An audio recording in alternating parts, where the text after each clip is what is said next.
इन इतिहास चैनल में आपका स्वागत है।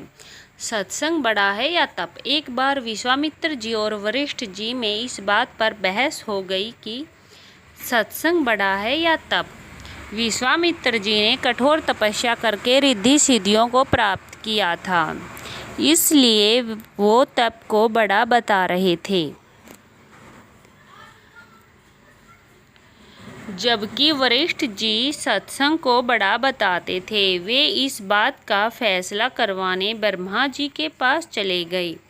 उनकी बात सुनकर ब्रह्मा जी ने कहा, मैं सृष्टि की रचना करने में व्यस्त हूँ, आप विष्णु जी के पास जाइए।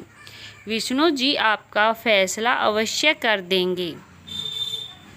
अब दोनों विष्णु जी के पास चले गए। विष्णु जी ने सोचा, यदि मैं सत्संग को बड़ा बताता हूँ तो विश्वामित्र जी नाराज होंगे, और यदि मैं तप को बड़ा बताता हूँ तो वशिष्ठ जी को अन्याय होगा। इसलिए उन्होंने भी यह कहकर उन्हें टाल दिया कि मैं सृष्टि का पालन करने में व्यस्त हूँ, आप शंकर जी के पास चले जाइए।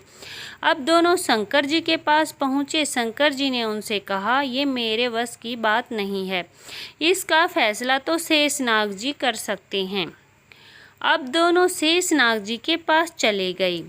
शेषनाग जी ने उनसे पूछा, कहो ऋषियों, कैसे आना हुआ? वशिष्ठ जी ने बताया, हमारा फैसला कीजिए। वशिष्ठ जी ने कहा कि तप बड़ा है या सत्संग बड़ा है? विश्वामित्र जी कहते हैं कि तप बड़ा है और मैं सत्संग को बड़ा बताता हूँ। शेषनाग जी ने कहा, मैं अपने सिर पर पृथ्वी का भार उठाए हुए हूँ। यदि आप में से कोई भी थोड़ी देर के लिए पृथ्वी के भार को उठा ले तो मैं उसका फैसला कर दूंगा। तप में अहंकार होता है और विश्वामित्र जी तपस्वी थे। उन्होंने तुरंत अहंकार में भरकर शेषनाग जी से कहा, पृथ्वी को आप मुझे दीजिए। विश्वामित्र ने पृथ्वी को अपने सिर पर ले लिया। अब पृथ्वी नीचे की ओर चलने लगी। शेषनाग जी ने बोले, विश्वामित्र जी रोको, पृथ्वी रसताल को जा रही है।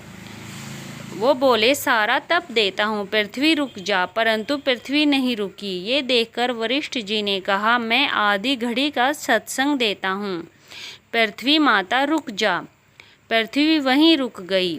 अब शेषनाग जी ने पृथ्वी को अपने सिर पर ले लिया और उनको कहने लगे, अब आप जाइए।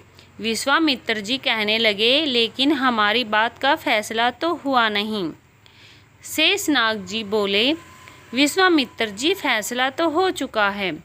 आपके पूरे जीवन का तप देने से भी पृथ्वी नहीं रुकी और वशिष्ठ जी के आधी घड़ी के सत्संग से ही पृथ्वी अपनी जगह पर रुक गई।